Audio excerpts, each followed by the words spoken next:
Hello everyone, welcome to this channel and I am Neha Seth, your career revival coach. And why I'm here because I see a lot, I see people telling me that they want a job search strategies in depth, and that's why I'm recording this.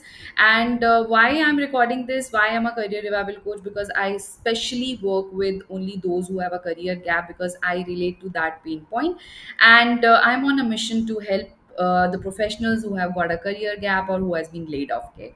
Okay, so stay with me till the end so that I can tell you more about how to search that and keep a notepad with you. Now, what is career gap? A career gap for my audience is a gap who has taken a break for maybe spouse relocation, maybe for taking care of the elderly parents, or for taking entrepreneurship stint and then that did not work, and maybe something else, maybe health issue. Maybe sometimes I feel that people say that they were toxic boss and then that's why they took the break because of office politics and something like that. And now you are, after that break, you realize that something is not working out, and you feel like you want to come back, but then you keep on receiving that silence in the interviews, not getting the interview calls, you are not getting the that one call, and even if you are getting that call, you are being ghosted. Okay, so why the whole issue is this is that the job market is changing very very fast.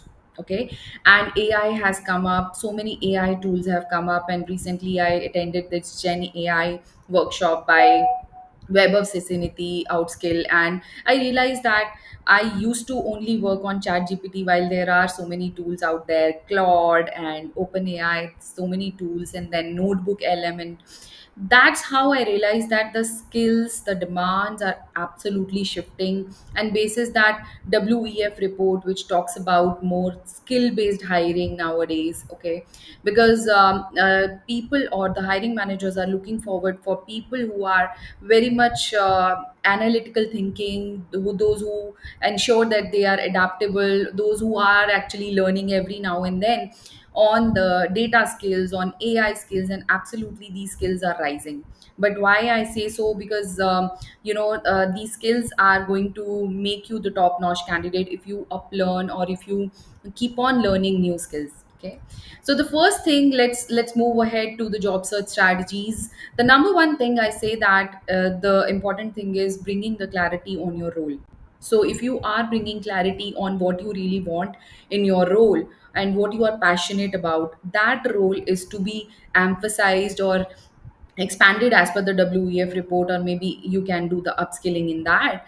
And the first thing I say that bring the clarity on your role, and next thing I say that after you have brought in that clarity, now make a resume or optimize your LinkedIn for a proper visibility in the market. Okay, now next thing I want to say that you need to see that what skills exactly are resonating with your niche or with your knowledge or with your expertise, and those are the skills you need to be upskilling and working hard on that to achieve those hard skills or those soft skills. Okay, and then I'll tell you how to work on the target companies and how to really outreach the recruiters or people or the hiring manager or the decision makers. And then I will tell you on the tracking of the applications and maximizing the touch points, and then I'll give you the interview tips. Okay, now the first thing I want to another thing I want to tell you is that addressing the gap.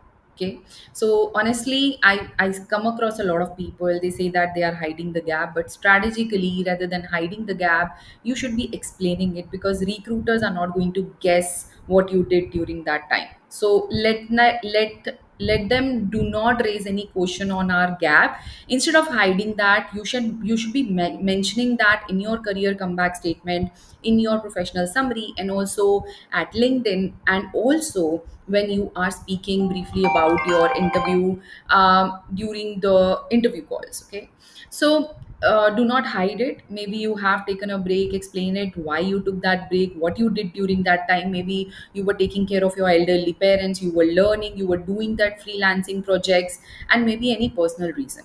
And more importantly, you need to show that what you did during that gap. That's the most important thing. Most of the people skip Okay, maybe you have done some freelancing, maybe you have done some volunteering, maybe you have done some learning or did some small projects.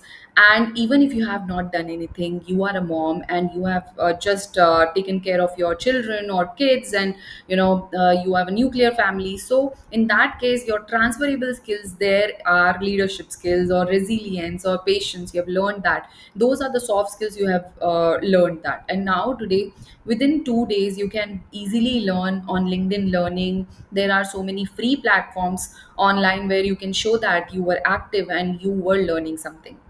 Now, I have read a lot of LinkedIn articles which says that keeping up to date and showing growth during your gap is actually helpful.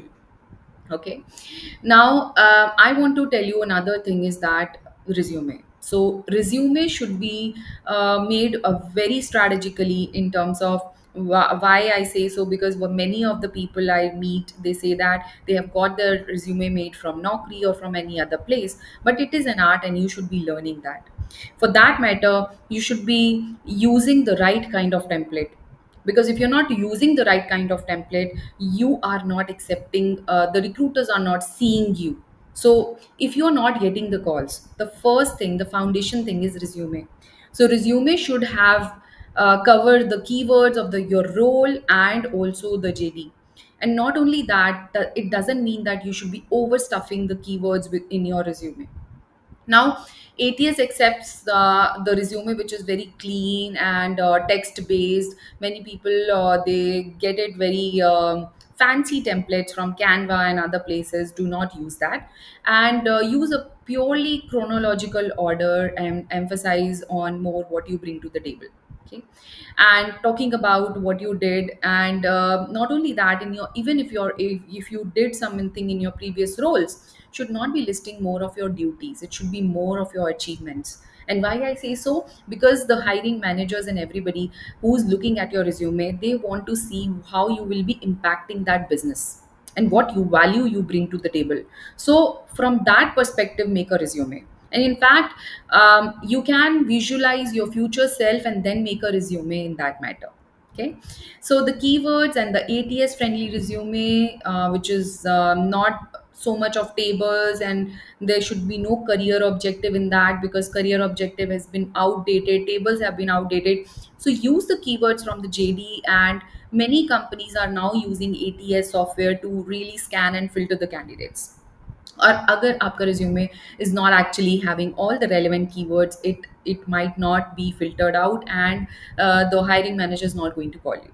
So the first thing is fix your resume, the clean formatting and the bullets, and if you are confusing yourself on the resume, having a lot of roles where each and every role is not giving a story, then your resume is going to confuse the machines and confuse the human recruiter.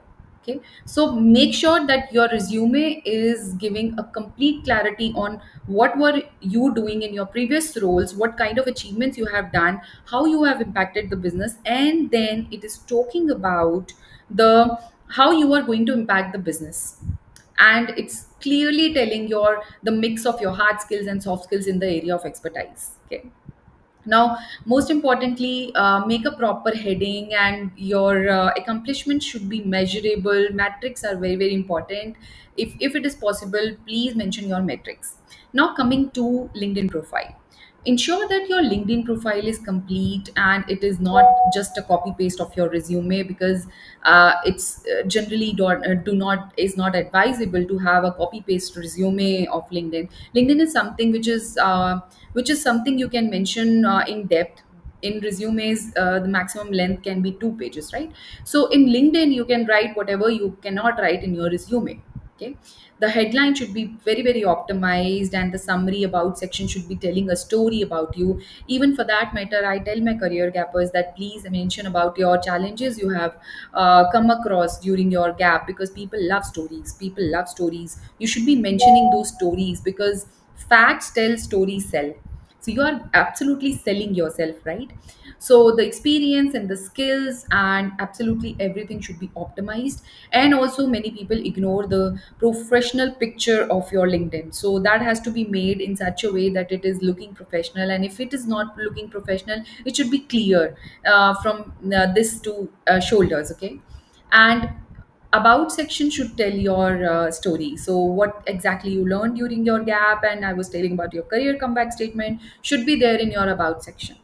And you can, what you can do is, in order to build trust um, with your hiring manager, or whosoever is clicking on your LinkedIn profile, is getting the recommendations. So what you can do is, you can build that trust and you can build that credibility by asking the recommendations from your ex boss or from past colleagues or clients maybe, okay? And then what you can do is, on LinkedIn, which is a gold mine, posting content about your expertise, about your articles. This will help you stay active and up to date, okay? Now, again, I want to emphasize on continuous learning, because this word, AI word, you should be learning a lot. You should be upskilling. You should be up to date. And what I heard is that in this AI word, all the admin, executive related jobs are going to get obsolete, which means that you should be very much intellectual, and you should be very much, your EQ, IQ, and SQ should be very, very high. If you did any online course during that time, or if you have volunteered, show them under your projects. And if you have not done that and you are still on the gap, you can try adding the volunteer experience by getting the experience of doing certain projects, okay? Now another thing I want to emphasize here is, use a portfolio. Is, even if you have done your previous jobs or whatever case studies you have done earlier, and if you are a techie person, you have a gap now, so make a GitHub or use a portfolio, and you can build your brand. Talk about, you can mention about your articles, blogs, case studies, and you can bring in something visual if it is possible, okay?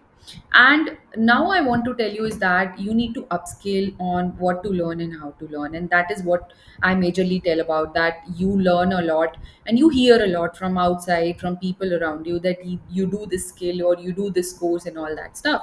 But I want to tell you is that you do watch, you do download this WEF report and check which are the skills which are resonating with your expertise, and also that can bring you up in the market and your value is more, okay? So for that matter, I saw that the tools, learning the tools, the prompt engineering and the awareness of AI is going is getting viral nowadays. So learn those skills. At least you will be up to date in terms of how to use chat gpt or how to use AI for your benefit, okay?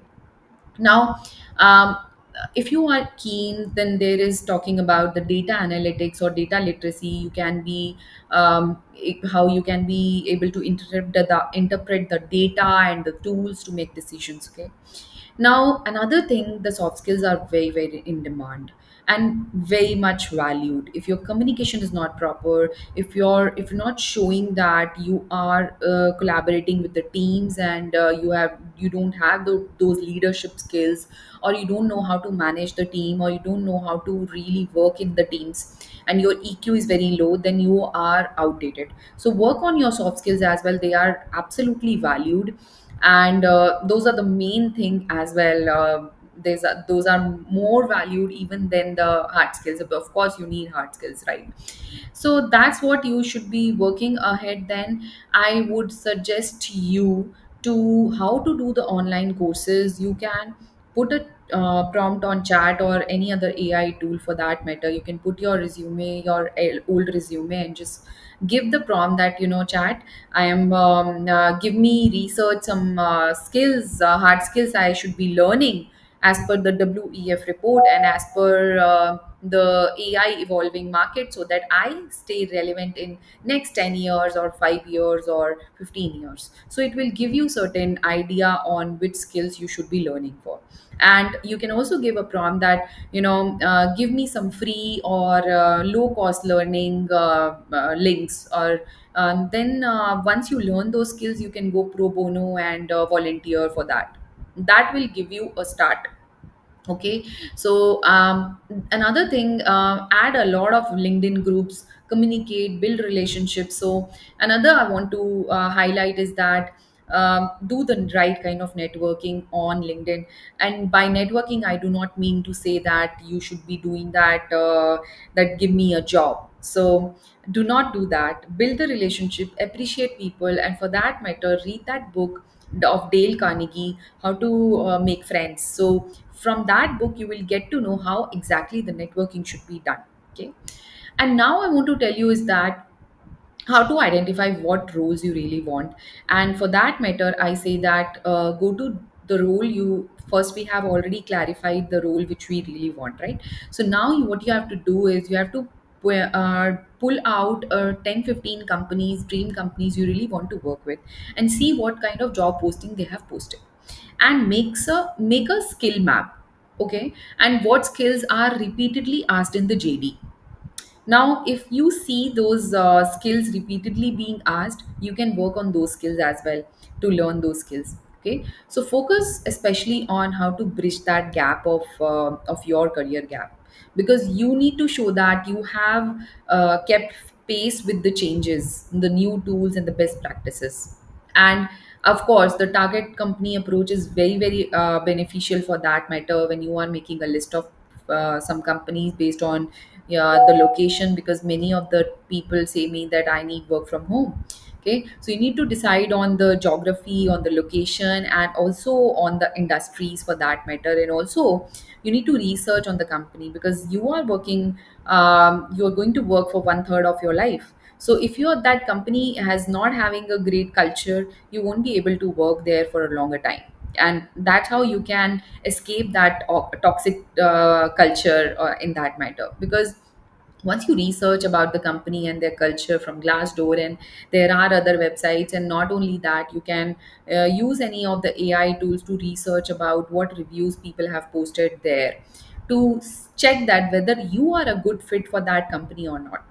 Now, here I want to emphasize one thing, that whenever you are shortlisting any of the companies, you need to take care of whether you are giving value to that company, and whether that role will be giving you as well as a value, because it should be growing you internally and externally for that matter. And use these two things before choosing any of the company. Okay, how you can help them, and how you yourself can help yourself grow in that role. Okay, so research that companies deeply to find their values, to find what they are into recent news. And also you can go on LinkedIn. If you are a premium member, you can check in LinkedIn Insights to see that if how is the hiring pattern of that company. Okay, how the company is growing, and you can see that graph on LinkedIn. And you can build connections, you can see who works there, the alumni, the mutual connections. And you can spark the conversation with them by messaging them or by texting them, okay, how's this company, so that will start the conversation. Okay, and that's how you will reach out mutual through the mutual connections. Okay, and maybe once you have a target company in your list, you can make an Excel sheet wherein you can mention about whom you are talking, because you need to increase the touch points. So when you increase the touch points with the hiring managers, with the recruiters, and with the decision makers in that company, and sending them the personalized and the customized LinkedIn message, and so that they really remember you, who you are. Okay, maybe you can share some common interest, maybe something, you can talk about their latest post on LinkedIn. Do not ask for a job immediately, but take a advice or information. Okay, next thing I want to say on LinkedIn itself, that participate in the LinkedIn groups. Okay, and there are specialized kind of a groups on LinkedIn, just join those. And not only that, you should be encouraging more of the coffee chat interviews, the informational interviews, that will help you. So many companies usually give priority to the candidates who are referred, because that's the most trustworthy source of hiring people, right? And why I say so, because 85% of the jobs are hidden.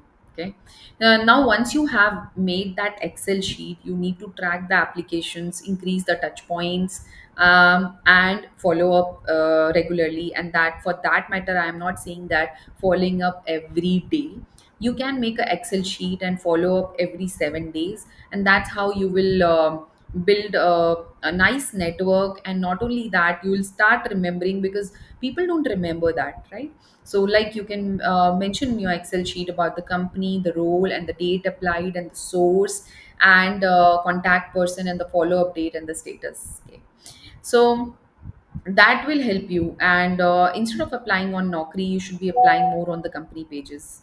So that helps increase the touch points, and you'll start getting the right response. Okay, and if you really want to increase the touch points, one thing I want to add here is that you can dig out the email IDs from various websites, and even for that matter, go to chat and ask if the publicly mentioned email ID is there, and it will dig out from wherever it can. So mail them about your portfolio, mail them with your cover letter, and send them a tailored application. And do not send them right away. Just first build the relationship.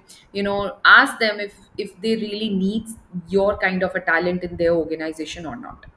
Okay, I hope this will help you get a lot of insights and do the right thing for your job search. All the best. And if you wish to join my free webinar, I hold webinars every Monday and Friday. The link is in the description below. Just register for that, and you will start receiving the emails, and just see you in my community.